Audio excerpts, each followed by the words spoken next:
Hi నమస్తే అండి. నేను సత్యాని. Welcome back to Shri Satya recipes. ఈ వీడియోలో గోంగూర పచ్చడి చేయటం చూపిస్తున్నాను. గోంగూర పచ్చడి అంటే మ్యాక్సిమం అందరూ ఇష్టపడుతూ ఉంటారు. గోంగూర పచ్చడిని ఒకసారి ఇలా చేసి చూడండి. అలాగే 10 days పాటు కూడా బయట ఉంచినా పాడవకుండా ఉంటుంది. మా ఇంట్లో అయితే గోంగూర పచ్చడి చేశాను అంటే 2 రోజుల్లో అయిపోతుంది. అందరం ఇష్టంగా తినేస్తాము. సో ఈ వీడియో మీకు నచ్చిందంటే లైక్ చేయడం మర్చిపోకండి. మీ ఫ్రెండ్స్కి రిలేటివ్స్కి షేర్ చేయండి. మన ఛానల్ని కొత్తగా చూస్తున్న వారైతే సబ్స్క్రైబ్ చేసుకోండి. సో లేట్ చేయకుండా వీడియోలోకి వెళ్ళిపోదాము. 2 కట్టలు గోంగూరను తీసుకున్నాను. గోంగూర ఆకులను ఒలిచి నీళ్ళల్లో నానబెట్టి శుభ్రంగా 2-3 సార్లు కడిగి తీసుకోవాలి.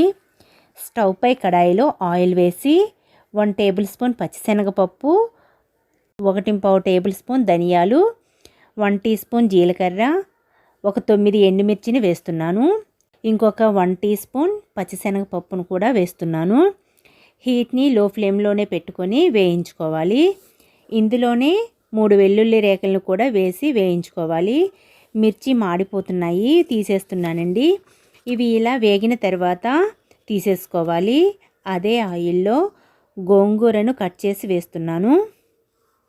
గోంగూర చాలా లేతగా ఉంది కాబట్టి కాస్త ఇలా కట్ చేసి వేస్తున్నాను. అదే కొద్దిగా ముదురుగా ఉంటే చిన్నగా కట్ చేసి వేసి వేయించుకోవాలి. ఇలా మూత పెట్టి మగ్గనివ్వాలి. మూత తీసి ఒకసారి అంతా కలుపుకోవాలి. ఇలా ఉడికిన తర్వాత 1 టేబుల్ స్పూన్ సాల్ట్ వేస్తున్నాను. అంతా కలుపుకోవాలి. ఇలా సాల్ట్ వేయటం వలన గోంగూర నుండి వాటర్ అంతా దిగి బాగా మగ్గుతుంది.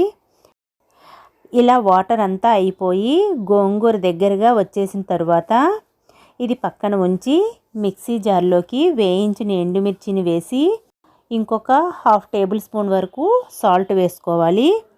ఇలా బరకగా గ్రైండ్ చేసుకోవాలి. గోంగూర పచ్చడికి ఇలా దీన్ని మెత్తగా గ్రైండ్ చేయకూడదు.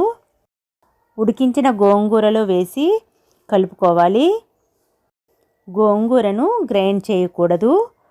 ఇలా అంతా కలిసేలా కలుపుకోవాలి. ఇలా అంతా బాగా కలుపుకున్నాక కట్ చేసిన ఉల్లిపాయను వేసి కలుపుకోవాలి. గోంగూర పచ్చడిలో ఉల్లిపాయ వేయటంతోనే టేస్ట్ చాలా బాగుంటుంది.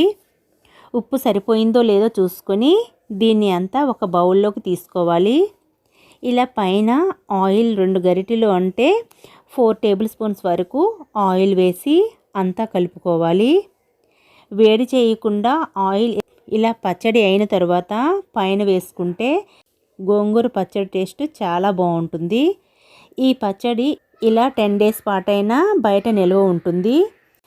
ఉల్లిపాయ ముక్కల్లోకి గోంగూర పులుపు దిగి ఈ పచ్చడిని వేడన్నంలో కలుపుకొని తిన్నామంటే ఏ కర్రీ అవసరం లేదండి. అంత స్పైసీగా చాలా బాగుంటుంది.